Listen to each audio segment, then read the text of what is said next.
Seni buat saya mirip dengan vitamin.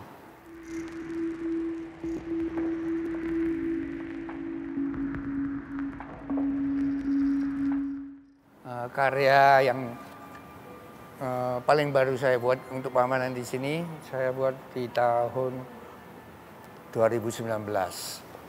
Itu sebenarnya ide saya yang awal adalah kelanjutan dari seri self-portrait saya, di mana saya self-portrait atau foto wajah, tubuh, dan sebagainya hanya saya pakai sebagai medium untuk mengekspresikan apa saja yang menjadi ganjalan, unek-unek, atau pemikiran saya.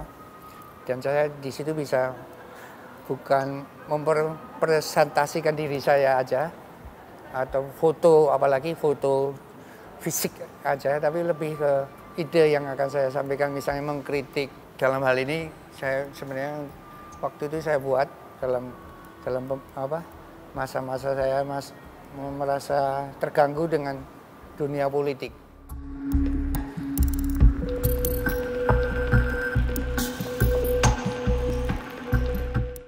Saya terganggu dengan para politisi. Tapi kembali lagi ke praktek saya sebagai seniman yang tidak biasa dengan mengutarakan dengan kritik yang keras atau vulgar. Saya pakai metafor, misalnya saya pakai muka-muka dari binatang sampai benda atau ekspresi yang lain.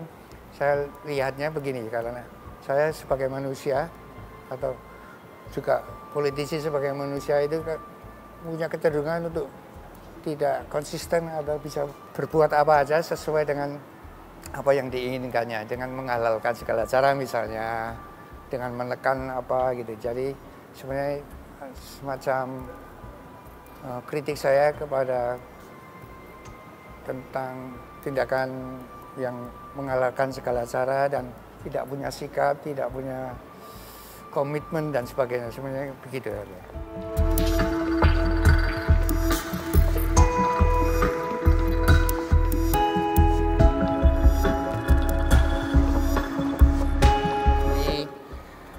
Terutama di Indonesia, saya pikir sudah jauh lebih maju. Ya, peluang itu lebih banyak. Peluang itu bisa mencakup informasi, terus bisa mencakup wacana, juga mencakup ruang lingkup hidupnya ya, sesuai dengan perkembangan zaman. Saya pikir seni di Indonesia sudah cukup siap untuk menghadapi perkembangan seni yang lain.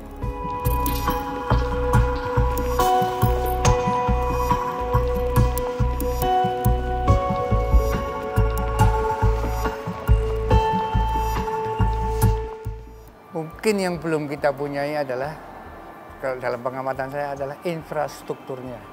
Infrastruktur itu meliputi misalnya berapa banyak tempat untuk pameran, misalnya museum yang disediakan oleh siapa saja, terutama tentu saja oleh pemerintah gitu. Misalnya tempat untuk berekspresi, untuk wadahnya yang mungkin masih belum mencukupi kalau saya lihat ya. Walaupun minat atau sebenarnya sudah mulai dibangun lah, mulai ada dibangun dalam generasi.